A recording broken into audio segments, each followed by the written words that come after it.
Thank you. It's the Road to Homeownership Podcast. I like it. Yeah.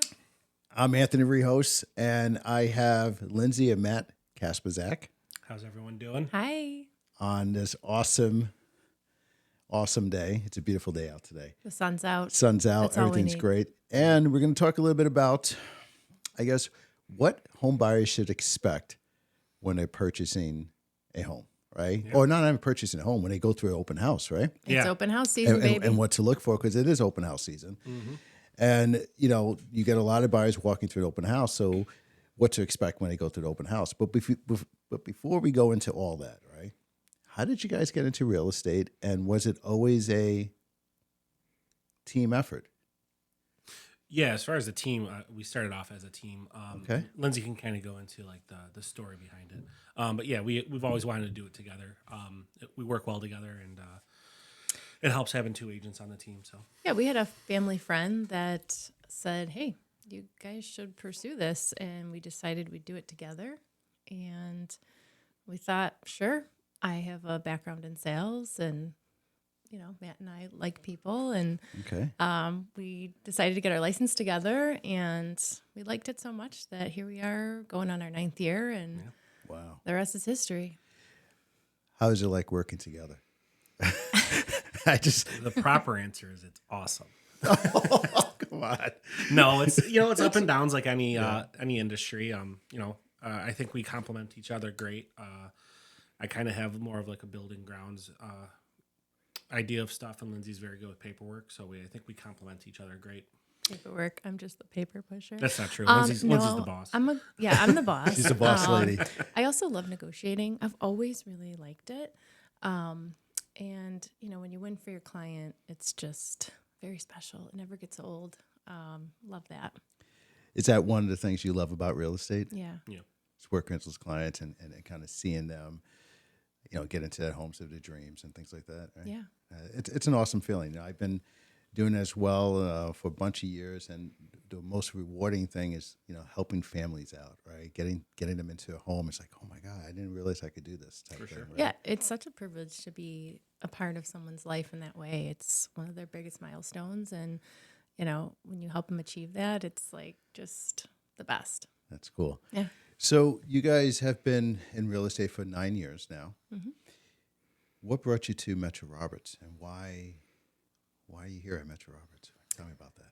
It's the culture, really. And Jim. I mean, there's so many other aspects. Obviously Jim is at the pinnacle of the company, and we started when it was a smaller brokerage, and we've seen it, come to what it is today and go through many different phases, new faces, new parts of the team. And there's just so much that Metro offers. We've never felt like we didn't know what we were doing, because we always had someone willing to educate us, walk us through things that we didn't, have the background in initially. And it's made us solid agents now, Yeah, and touch on the culture aspect. We've been with the same company our entire career. We've never felt an urge or want to leave and check anything else out. Jim's really provided a great atmosphere. Neil came on, Ariel came on. It's that family unit. I can call Jim right now if I need to and get an answer to something. I don't see that happening with a lot of other agencies. So No, that's very true. Now, you guys been in the industry for 9 years. You've seen a lot. Challenges. Tell me a little bit about, how did you guys get through some challenges? Have you faced some challenges? Tell me about that. Yeah, there's always challenges. I feel like every deal may have a challenge or two or many or not at all. No, that's not true. There's always a challenge. But, we're problem solvers, to simply put it. And there's been plenty of scenarios. I'm trying to think of maybe one in particular, but, it's something comes up.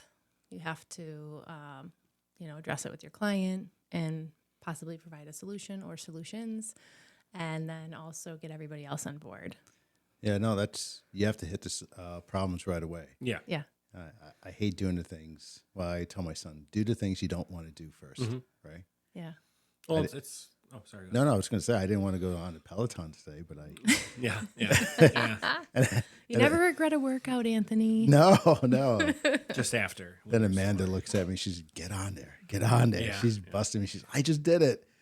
And then it forces me. But yeah, that's the thing. You always do things you don't want to do first. And, and that will help you throughout anything. So challenges, have you seen challenges with buyers now, first-time home buyers? What's happening right now? Because there's a lot of buyers out there and they're walking into these open houses now. They don't even know what to look for. They don't know what to. So what are some of the things I would say a not a first-time home buyer, but any home buyer walking into an open house, what are some of the things they should be looking for? I mean, this is going to sound so cliche, but I'm going to say it. Location, above all. You can make changes to a house, but you can't change where it is. So make sure that that's the right fit for you, number one. Do your research on the community, the neighborhood. Will it work with your lifestyle? Is there parking? Yeah. Is it an HOA? Is it not an HOA? Is it convenient maybe to a work situation? So those are things that sometimes people don't take into account, and maybe even do a drive-by of the property because some people don't realize, it's next to something that, is a deal breaker for me. So location above all. Going into the property with a wish list of things you want, your non-negotiables, your negotiables, stuff that you can move around on. We always say that's huge. Mechanical aspects, your major mechanicals, your water tank, your furnace, forced air, boiler system. Look at those things. Those are big expenses no one wants to spend money on. So when you talk about neighborhoods, just to recap, do you suggest knocking on neighbors' doors and saying hello? No. No? Okay. I don't know. Nowadays, people are no, I mean, just maybe drive through the neighborhood at different parts of the day, different times of the week. Maybe the weekends are more active, or, during the week, it might be a little quieter, just to get a feel. Like, do you have a dog? Do you like to walk? What's the feel for it? Those are all things that we've suggested and have really held a lot of weight with our clients, And when you walk in that open house, don't be afraid to ask questions. Don't be afraid to open a cabinet door, turn the water on. What's a question that every home buyer should be asking? What does the seller need? Yeah. Yeah, it's interesting. Such an underrated question. Can you explain that? Yeah, so that's the first thing that we do when we show a house with our clients. I get on the phone, I talk to the listing agent if it's not one of our listings, and I ask, is there anything the seller needs particular? Because in this market, most properties, we're looking at multiple offers. So we want to give our clients their best chance. So if there's a certain need for like a delayed closing or rent back, we may be able to cater to that or negotiate that term in. And that could be a make or break. No, you're so on target. When we purchased the house that we're in now, we looked at it in August, and it turned out the sellers, they needed time to move out or time to find suitable housing. Yeah, and then they also wanted a rent back. Yeah. And I was like, yeah, sure. Easy. And that's a question that we ask up front because that helped with the negotiation. Absolutely. And we were so chilled about the timing, everything else. I already had a home. I had no rush behind. I didn't need to get out. So that's very important. I would imagine for sellers to, ask what the needs are. Yeah. What's mechanical wise? What do you think? It's a red flag. Because when you're walking through a home open house, you're just going in. You're excited. Oh, for sure. You're seeing all these. You have lots of people running around. Yeah. You have an agent there. You might have a mortgage person like myself there. Yeah. We're all chatting. It's distracting. It's very distracting. So what's like, okay, you get away from that. I'm going to be looking around. Yeah. Age of the units that are there, water tanks, anything noticeable, they do have a shelf life. They will rust out and corrode. So stuff needs to be taken care of. Proper maintenance. A lot of telltale signs that they'll have a maintenance record on the furnace, which is great. That's good to see. Yeah, it's always good to see. The filter. Yeah, filter changes, stuff like that. Also windows. People, not so much the mechanical, just the functionality of the house. windows are a huge expense that people don't think about to look at. If they open, if they're cracked, if they're paned, no one wants to spend boatloads of money putting in windows when they'd rather put in a porch or a patio in the back. Or update the kitchen. Yeah, or update the kitchen or the bath. The windows are, they're there, but you don't see them. Take a look at those too. Yeah, when a house is all closed up and, seasonally we go through these different seasons here in Buffalo, those are things that are easily overlooked. I never thought to open that window. Yeah. And that might be inspected on the inspection. Maybe not. But, when we bought our first house, we were like, oh, this window doesn't open. It's painted shut. So, not only one, all the windows were painted shut. That's a huge expense. Yeah, it is. And you don't think about that when you're walking into it. So Right. So, buyers going in, what are some of the things they could do to prepare themselves before they go into the open house? I know you mentioned a couple of things like looking through the neighborhoods, things like that. Should they, what do you think? Go online? What's a good? Yes. So, if you have to know your funding, right? So if you're coming in with cash, great. Know your budget. If you need a mortgage, get pre-approved. I can't say that enough. So many people contact us and they're excited about this house that just came on the market, and we're excited to help them too. But you really just can't do it without a pre-approval. We can't write an offer unless we have proof of funds, whether that's cash or mortgage approval. So, it'd be like trying to go for a bike ride without a bike, right? Yeah. You need that pre-qual so we can construct an offer. And houses move quickly, so you have to be prepared, because the worst thing is falling in love with something and then having it just go by and missed opportunity. Yeah, Hurts. you're spot on with the budgeting too. There's so many people not realizing what a monthly mortgage payment looks like these days. Yeah. First-time home buyers in the city of Buffalo, they're averaging, starter home $1,600 to $1,700. In the suburbs, they're looking at over maybe $2,000 or more for a starter home. Yeah. And in this environment, they have to bid a little bit higher, right? And they have to go. Yeah, I wanted to touch on that. Yeah, touch so on that. knowing your budget is, that is key, and knowing that the list price is often where it starts. That's kind of like a suggested starting price. And if there's other offers, you may want to be prepared to possibly increase your offer. Most houses that we see go for quite a bit over. So keeping, looking at homes that are below your max budget is a good strategy, because then you actually have that power to bid higher and win that. Yeah, that makes sense too. If you pre-approve for $200,000, you're looking at 180, 175. yeah, we're Right, that's telling what's our happening. clients Yeah. a little lower. We want that buying power, 150, 160, depending on the market. Right now, Buffalo for the second year in a row is the hottest market in the United States. Yeah. So it's very competitive out there, and we want to make sure every client has their best foot forward doing stuff like that. So Yeah. And two, taxes. That's something a lot of people don't think about. Knowing the taxes, that greatly impacts your monthly payment. Are you in a village? Are you in a city? Because there's different taxes depending on where that is. And that can also affect your bottom line and affordability. No, man, you're bringing up a lot of good points, because I've been telling a lot of people when you're looking and you're going through an open house and you see the home listed and you find out what the taxes are, find out when that township is going to reassess you. Yeah. great point. Because a lot of people don't realize in about 2-3 years, that payment may go up a couple $100 because the property you're purchasing, they purchased it years ago for say $150,000, and now you're buying it for $350,000. Yeah. And they're going to reassess you, and that goes up. So understanding that, what that number looks like, when they're going to reassess you, and you really want to budget that into your your equation. Right? And another great question to ask if you're at an open house, what are the expenses on utility costs monthly for this property? And that's also nice to know to work in, because that can add quite a bit, depending on the home. Man, yes, I did that when I found out I have propane. Yeah. Yeah. And I think I moved in December, and a month and a half later, I looked at the usage and I'm like, oh my God, did we use this much propane? Yeah.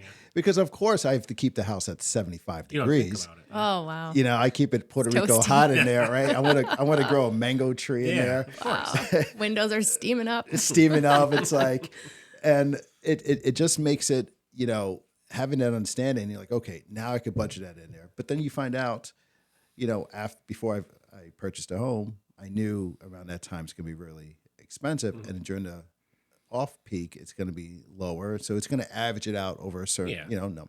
So understanding that, electric cost is another cost that keeps continuing going up. Always. And everything else Unfortunately, like everything keeps going up. that. Exactly. Yeah, Exactly. nothing's getting cheaper. So having that budget and budgeting is so important, and going to the open house and having that understanding. Okay, I'm going to look at all these things, find out how old the furnace is. That's a big cost there. Is it energy efficient? Things like that. So, Yeah. anything else you want to talk about open houses? Anything that popped up? You can ask about like the interest, like to the agent that's hosting, you know, do you have any offers on the table? Sometimes we see offer deadlines. That's very common now. So that might already be established. But, you know, if there's no offers, might help you gauge the interest, activity, and just knowing, is it septic? Well, you know, some properties can have a lot of different functioning systems, and you just want to be familiar with how to maintain those too. Yeah. Just to recap everything: research, lean on your agent.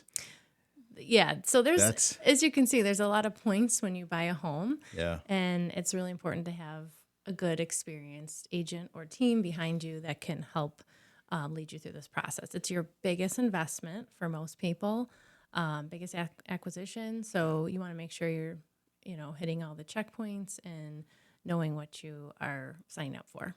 Yeah. I have 5 fun questions to ask. Uh-oh. We like fun. You like fun questions? Yeah. Okay.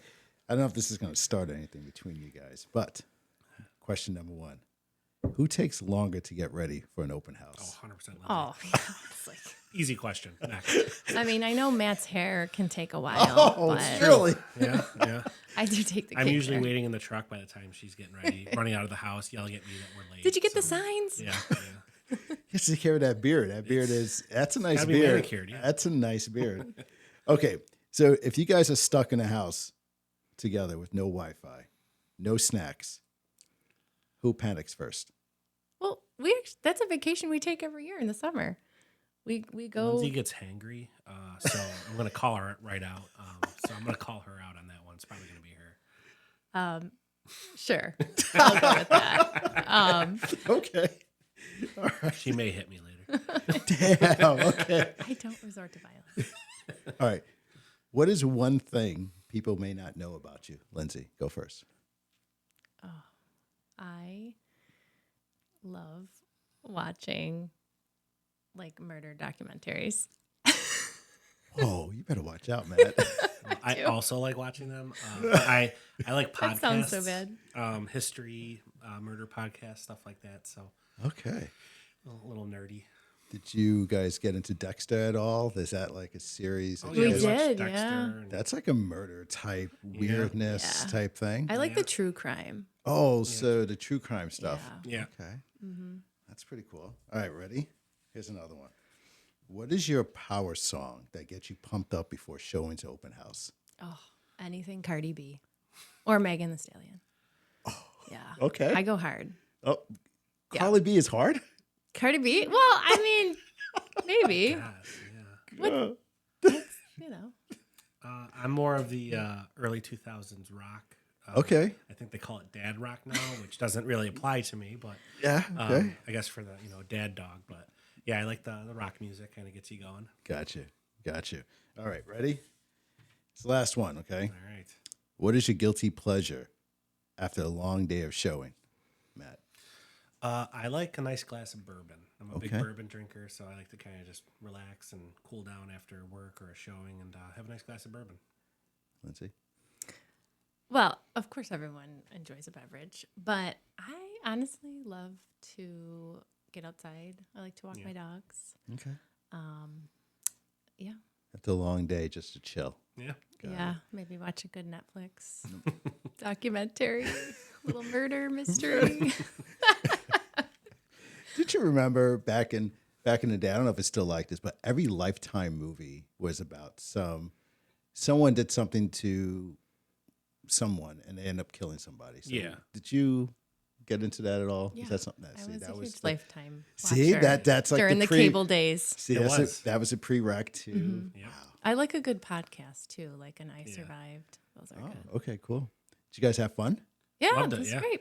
Yeah, that was fun. And now tell everyone how to get a hold of you, how to follow you. Sure. Yeah. Yeah. So again, Lindsay, Matt Kasprzak. You can follow us at the Kasprzaks on Instagram and Facebook. We'd love to hear from you. Send us a DM if you have any questions about buying and selling.